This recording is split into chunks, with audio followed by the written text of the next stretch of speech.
Pickup धक्कारे bike चालक मृत्यु।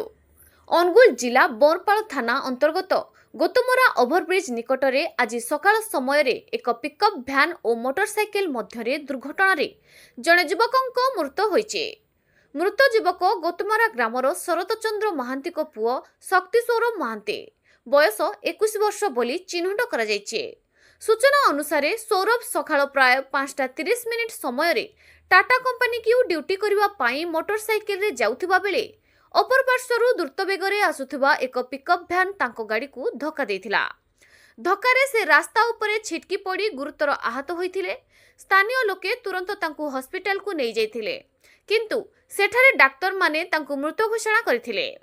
खबर पाई बरपाल पुलिस घटनास्थल रे पहुंची दुर्घटना संपर्क में प्राथमिक तदंत आरंभ करथिबा देखिबाकू मिलिथिला।